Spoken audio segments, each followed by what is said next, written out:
దినవృత్తాంతములు మొదటి గ్రంథము 19వ అధ్యాయము. ఇది అయిన తరువాత అమ్మోనీయుల రాజైన నాహాషు చనిపోగా అతని కుమారుడు అతనికి మారుగా రాజాయెను. అప్పుడు దావీదు, హానాను తండ్రి అయిన నాయాషు నా ఎడల దయ చూపించెను కనుక నేను అతని కుమారుని ఎడల దయ చూపెదననుకొని అతని తండ్రి నిమిత్తము అతని పరామర్శించుటకు దూతలను పంపెను.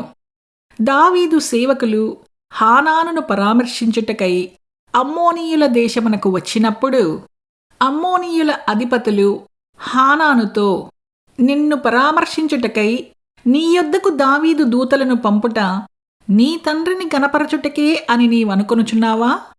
దేశమును తరచి చూచి దాని నాశనము చేయుటకే కదా అతని సేవకులు నీ యొద్దకు వచ్చియున్నారు అని మనవి చేయగా, హానూను దావీదు సేవకులను పట్టుకొని వారిని గొరిగించి వారి వస్త్రములు పిరుదులు దిగకుండునట్లు నడిమికి కత్తిరించి వారిని పంపివేసెను. ఆ మనుష్యులు ఇంటికి వచ్చుచుండగా కొందరు వచ్చి వారిని గూర్చిన వార్త దావీదునకు తెలియజేసిరి. వారు బహులజ్జాక్రాంతులై ఉండిరి కనుక వారికి ఎదురుగా మనుష్యులను పంపి, మీ గడ్డములు పెరుగుదనుక మీరు ఎరీకోలో ఉండి తరువాత రండని రాజువారికి వర్తమానము పంపెను. అమ్మోనీయులు దావీదునకు తమ యందు అసహ్యము పుట్టించితిమని తెలుసుకునినప్పుడు హానూనును అమ్మోనీయులును అరామ్నహర్యాము నుండియు సిరియా మయాకా నుండియు శోబా నుండియు రథములను గుర్రపు రౌతులను 2,000 మనుగుల వెండి ఇచ్చి బాడిగకు కుదుర్చుకునిరి.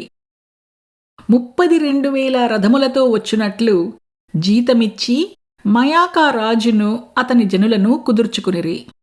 వీరు వచ్చి మేదెబా ముందరి తట్టున దిగిరి. అమ్మోనీయులు తమ తమ పట్టణములలో నుండి కూడుకొని యుద్ధము చేయుటకు వచ్చిరి. దావీదు ఈ సంగతి విని యోవాబును సైన్యములోని పరాక్రమశాలులనందరినీ పంపెను. అమ్మోనీయులు బయలుదేరి పట్టణపు గవిని యొద్ద యుద్ధ పంక్తులు తీర్చిరి. వచ్చిన రాజులు ప్రత్యేకముగా బయట భూమిలో యుద్ధమునకు సిద్ధముగా నిలిచిరి. తాను 2 సైన్యముల మధ్యను చిక్కుబడియుండుట చూచి యోవాబు ఇశ్రాయేలీయులలోని శ్రేష్ఠులలో పరాక్రమశాలులను ఏర్పరచుకొని సిరియనులకు ఎదురుగా వారిని పంక్తులు తీర్చి కడమజనులను అమ్మోనీయులకు ఎదురుగా వ్యూహపరిచి తన సహోదరుడైన అబీషైకి అప్పగించి ఇట్లనెను, సిరియనుల బలమునకు నేను నిలవలేకపోయిన ఎడల నీవు నాకు సహాయము చేయవలెను. అమ్మోనీయుల బలమునకు నీవు నిలవలేకపోయిన ఎడల నేను నీకు సహాయము చేయుదును. ధైర్యము కలిగియుండుము. మనము మన జనుల నిమిత్తమును మన దేవుని పట్టణముల నిమిత్తమును ధీరత్వము చూపుదుము. యెహోవా తన దృష్టికి ఏది మంచిదో దాని చెయ్యునుగాక. ఆ ప్రకారము యోవాబును అతనితో కూడానున్న జనమును సిరియనులతో యుద్ధము కలుపుటకై చేరపోగా వారు నిలువలేక అతని ఎదుట నుండి తిరిగి పారిపోయిరి.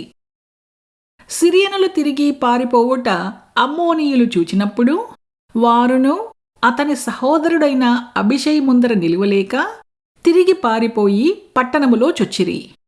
యోవాబు మరలి యెరూషలేమునకు వచ్చెను. తాము ఇశ్రాయేలీయుల చేతిలో ఓడిపోతుమని సిరియనులు తెలుసుకునినప్పుడు వారు దూతలను పంపి ఏటి ఆవలి సిరియనులను పిలిపించుకొనిరి. హదరెజరు యొక్క సైన్యాధిపతి అయిన షోపకు వారికి నాయకుడాయెను.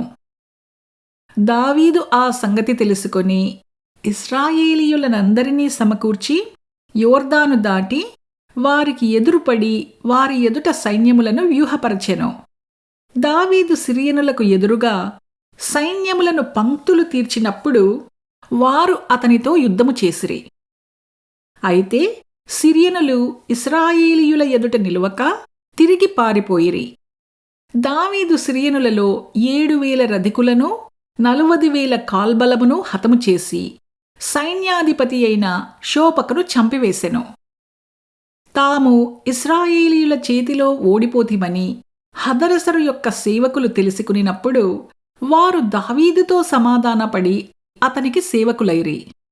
అంతటి నుండి సిరియనులు అమ్మోనీయులకు సహాయము చేయుటకు మనస్సు లేక యుండిరి.